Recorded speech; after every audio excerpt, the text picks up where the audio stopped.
السلام علیکم ناظرین، میں ہوں صفدر علی خان۔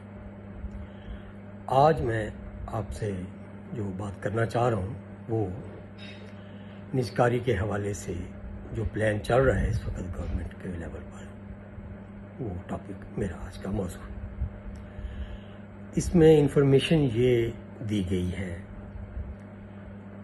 کہ نجکاری کے عمل کو پایہ تکمیل تک کیسے پہنچانا ہے۔ اس سلسلے میں ماہرین کے جو میٹنگز ہوئی ہیں ان پر قومی خزانے سے 1.99 ارب روپیہ خرچ کر دیا گیا ہے، یعنی کہ صرف 1 کروڑ کم 2 ارب روپیہ۔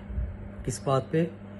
کہ ماہرین بیٹھے ہیں اور انہوں نے یہ غور فرمایا ہے کہ ہم نے نجکاری کا عمل کس طرح کرنا ہے، کیا کوئی ادارہ جو وہ بیچا بھی جا سکتا ہے یا کہ نہیں۔ اس عمل پر ہم نے قوم کے ٹیکسوں کا 2 ارب روپیہ خرچ کر دیا ہے، اور آپ کو پتہ ہے کہ ملک کے اس وقت خزانے کے کیا حالات ہیں۔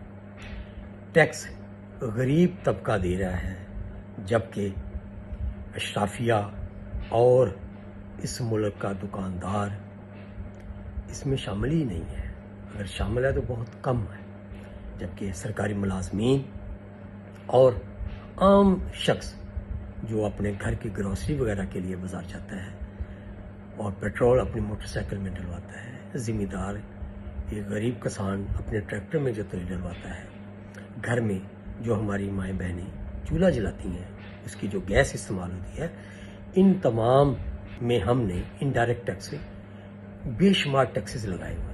وہ ٹیکس ہم اکٹھا کرتے ہیں اور اس کو اس طرح ہم اپنے اللہ تلو پر خرچ کر دیتے ہیں۔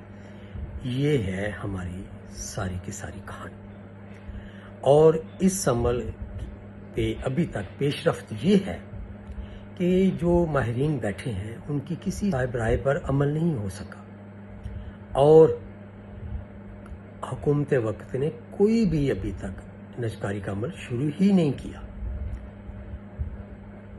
اس پہ مستعد تو یہ ہے کہ پی آئی اے کی نجکاری محدود کر دی گئی ہے، اسٹیل مل سمیت کنونشن سینٹر، پاور سیکٹر کی نجکاری کئی چیزیں اس لسٹ سے ہی نکال دی گئی ہیں۔ تو درخواست یہ ہے ہوش کے ناخن لیے جائے اور ملک کا جو ٹیکسز کا پیسہ ہے جو کہ قومی امانت ہے اس کو خرچ کرتے ہوئے کچھ سوچنا چاہیے، اور ایسے عمل شروع کرنے چاہیے جن سے ملک کو کوئی فائدہ پہنچ سکے، کوئی غریب عوام کی روٹی روزی چل سکے۔ اس کے لیے ایک ہی حل ہے کہ ہمارے حکمرانوں کو اپنے پیٹ پر پتھر باندھنا ہوگا، لیکن یہ تو ممکن نظر نہیں آتا۔ جو اپنے پروٹوکولز کو ہی نہیں چھوڑ رہے وہ پیٹ پر پتھر کیسے باندھیں گے؟ بہرحال ہونا تو یہی ہے، کسی نہ کسی دن کسی نہ کسی نے یہ عمل تو کرنا ہی ہے اگر ملک اور قوم کو آگے بڑھنا ہے۔ اس کے ساتھ ہی میں اجازت چاہوں گا۔